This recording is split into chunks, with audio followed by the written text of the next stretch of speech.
Old open. Present tense.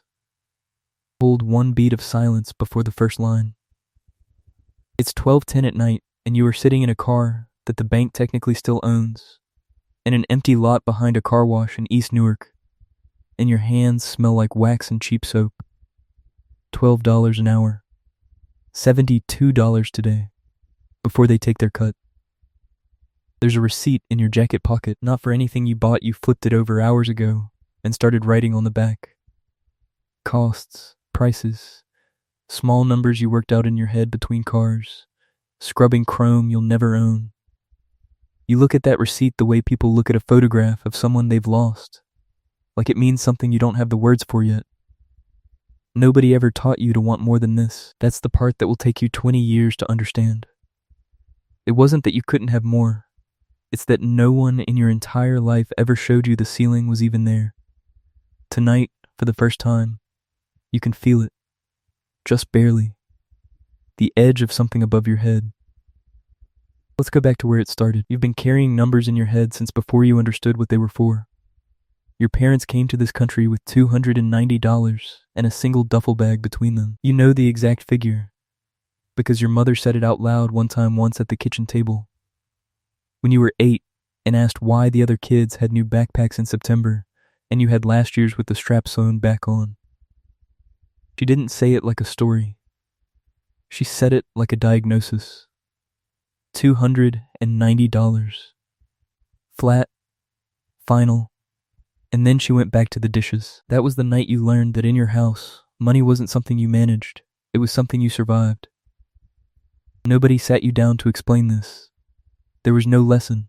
The teaching happened in smaller, quieter places. It happened in the way your father would go completely still when the car made a sound it hadn't made the day before, the way his hand would rest on the steering wheel, while some invisible calculation ran behind his eyes. Repair cost versus what was in the account. One number always bigger than the other. It happened in the sound of the mailbox. You could tell what kind of week it was going to be by how long your mother stood in the hallway holding an envelope before she opened it. The emergency fund in your house was a butter cookie tin, the blue metal kind pushed to the very back of the top shelf, behind the good plates nobody used. You had to drag a chair over to reach it. Inside, a few folded bills held with a hair tie. A little loose change at the bottom. No interest, no growth, no plan. Just money sitting in the dark, waiting for the next thing to break. And something always broke. The transmission. A tooth. A month the hours got cut at the plant. The tin would come down off the shelf, and for a few days afterward, everyone in the apartment moved a little more carefully, spoke a little more softly, as if the number at the bottom of that tin was a sleeping thing you didn't want to wake. Here's what nobody tells you when you're 8 years old, standing on a chair to reach a cookie tin. The average household in this country keeps less than $1,000 in savings they can actually reach. Your family wasn't failing. Your family was normal. The ceiling above you wasn't your parents' mistake. It was a structure, built long before you were born, holding up more people than you could ever count.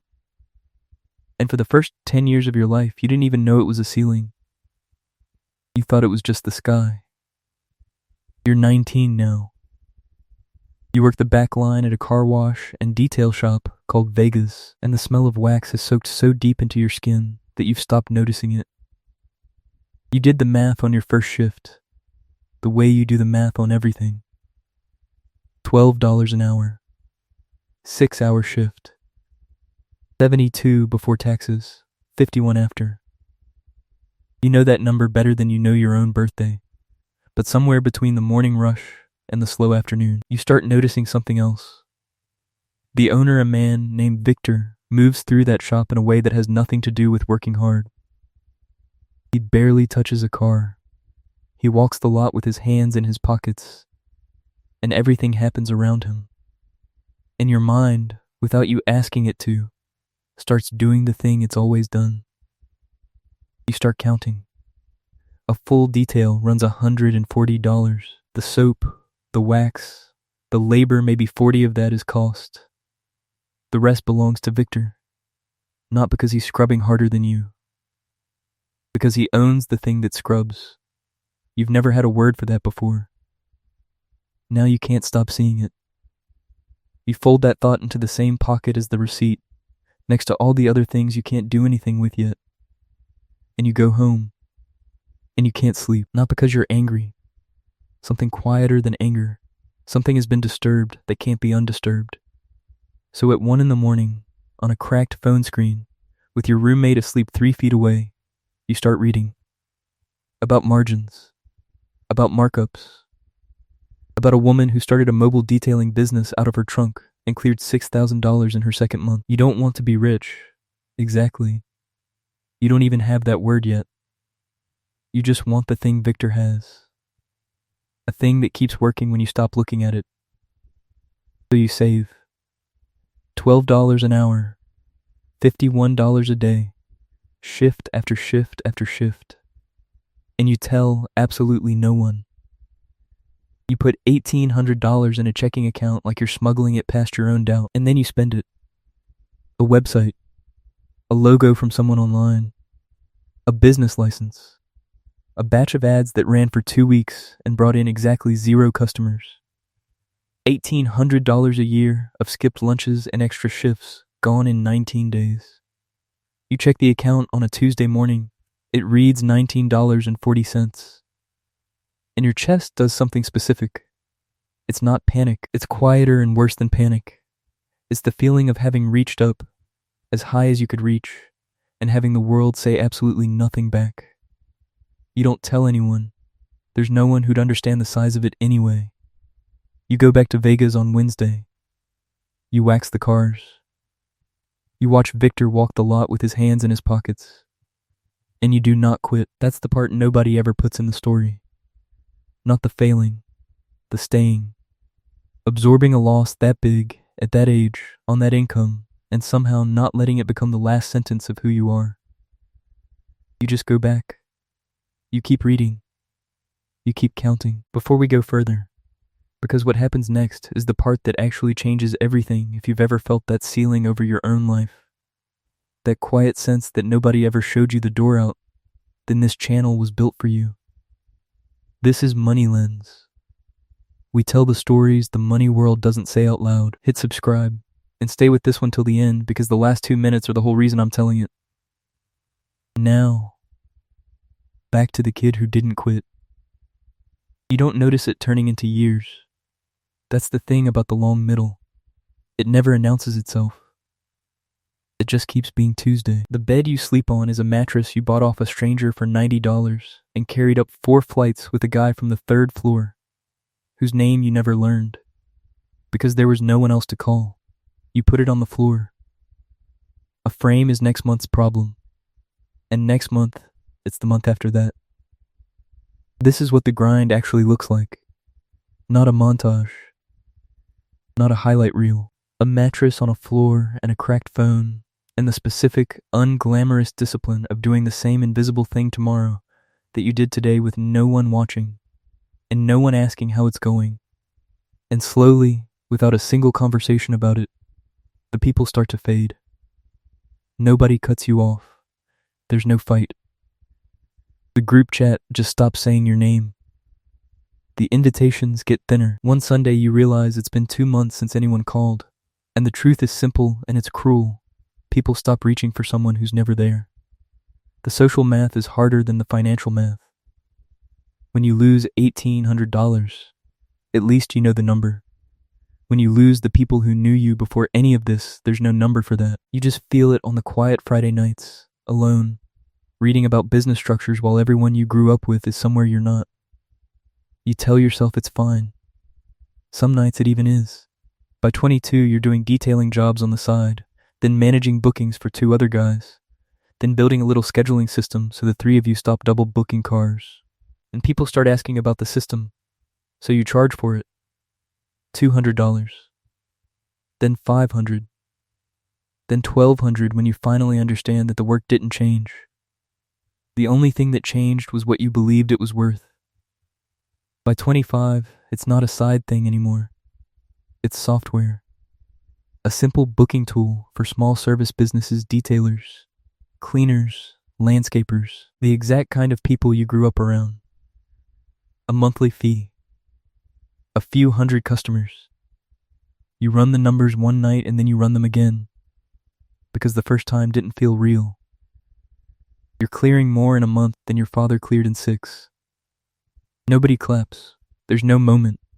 You pay your one contractor, you fix the bugs, you answer the support emails, and you open the next problem. That's all it is. The work, and then more work, and the slow compounding of showing up when it would have been so much easier not to. By 29, the number on the screen is 4.2 million a year, and it still doesn't feel like it belongs to you. That's the year the phone call comes. A firm in the city. 2 men in a glass conference room. They have a number ready. $5 million. For 18% of the thing you built alone. On a mattress. On a floor. You sit across from them. And you think about Victor walking his lot. You think about the cookie tin. You think about your mother saying $290 like a diagnosis. And you say no. That no doesn't feel like power. Not at first. It feels like standing at the edge of a roof you can't see the bottom of. You just turned down more money than your parents earned in 20 years combined, on nothing but a feeling you can't explain to anyone, including yourself. You go home. You work. You tell no one about the meeting. 18 months later, the software crosses 11 million a year, and you're 31 years old, sitting at the same desk you've had since you were 22, and there's a number on your screen that no longer fits inside the life around it. And here's what the movies never show you. Arriving doesn't feel like arriving. The old problems vanish so fast you barely watch them go: the mattress, the frame, the question of next month. And in their place, instantly, a completely different set of problems arrives in a language nobody ever taught you. An accountant says the words quarterly estimated taxes, and you write them down and look them up and realize nobody ever mentioned them. And the bill, when it comes, is $38,000. You can cover it. That's not why you don't sleep for 4 nights. You don't sleep because you didn't see it coming. And if you didn't see that coming, what else is out there that you can't see yet? You spent your whole life learning to read a room, and now you're in a room where everyone speaks a language you were never given. The hardest part isn't the money. It's the people.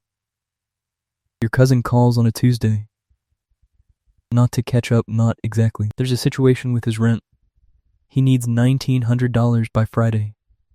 He doesn't ask directly. He just describes it in enough detail that the ask becomes obvious. And then he goes quiet. And the quiet is the question.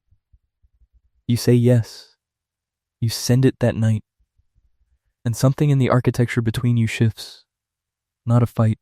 Nothing you could point to. Just you are no longer the same kind of person, facing the same kind of problem as the people you came from.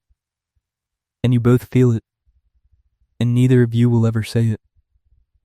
Your oldest friend stops calling the way he used to. The calls get shorter. The texts get further apart. Nothing broke, that's the harder truth. You just moved, slowly and without meaning to, into a different room. And the distance that grows between two people when their daily lives stop overlapping isn't anger.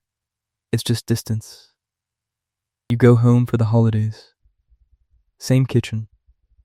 Same food. Same game on the TV. And someone makes a joke about rich people. And everyone laughs. And you laugh too, a half beat late. Because you needed that half beat to decide which version of yourself is sitting in the chair. The money never comes up directly. It never does. But it's in every room now, quietly rearranging the furniture, changing the gravity between you and people you have loved your entire life. Nobody left. That's what makes it impossible to name. They're all still there. They're just slowly becoming people you used to be the same as. And you are grieving something that has no funeral. No moment, no clean before and after. You build anyway. Because the only other option was to stop. And stopping was never in you. You are 48 years old, and you are sitting in a 5-year-old car in your own driveway, and you have not gone inside yet. A woman from a magazine called an hour ago to confirm a number. Routine, she said. And since then you have not moved. The engine is off. The garage door is still open. The number she confirmed was $1.6 billion. You sit with it for a while, not celebrating, not crying, just sitting the way you used to sit on the floor of that apartment after a long shift, in the specific quiet of a thing being over, except nothing is over. That's what the quiet teaches you. You think about the cookie tin with the hair tie around the bills. You think about the receipt in your jacket pocket at midnight behind the car wash. You think about the $19.40. You think about the 2 men and the 18%, and the no that felt like falling. $1.6 billion doesn't erase any of it. It doesn't explain any of it. It just sits on top of it, all the way a very large number sits quietly on top of a life, without resolving a single thing underneath. You go inside. Your daughter is at the kitchen table. She's 11. She's stuck on a fractions problem, frustrated in that specific way of someone certain they're missing something obvious. She looks up when you walk in. You put your keys on the counter. You sit down across from her. She slides the notebook over. And for one moment, just one, you are aware of the entire distance between this kitchen table and the one you grew up at. The one where your mother said $290 like a verdict. Where the mailbox had a sound that changed the temperature of the room. Where you learned to read a person's shoulders before they said a word. Your daughter doesn't know any of that. She has never once read the weather of a room by watching her parents' faces. She just knows she can't figure out the fractions. And you're here. And you can help. So you help. That's it. That's the whole thing. Not the $1 billion. Not the magazine. Not the 10,000 mornings of doing the invisible work with no one watching. All of it, every decision made in the dark, was in service of this one ordinary moment. A kid who doesn't have to worry about the mailbox. Who just needs help with math on a random Tuesday night and has no idea how extraordinary that is. She gets the answer. She laughs and moves on to the next problem. Just like that. No pause. No awareness of what just happened at that table. You sit there a moment longer than you need to. The cookie tin never grew. The $290 never compounded.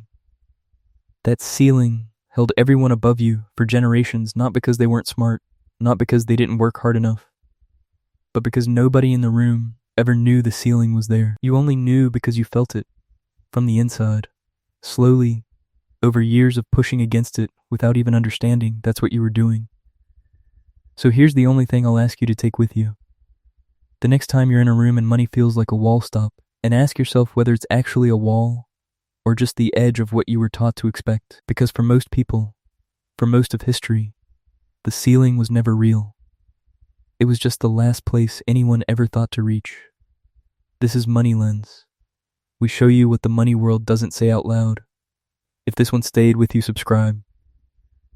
The next story is already being written.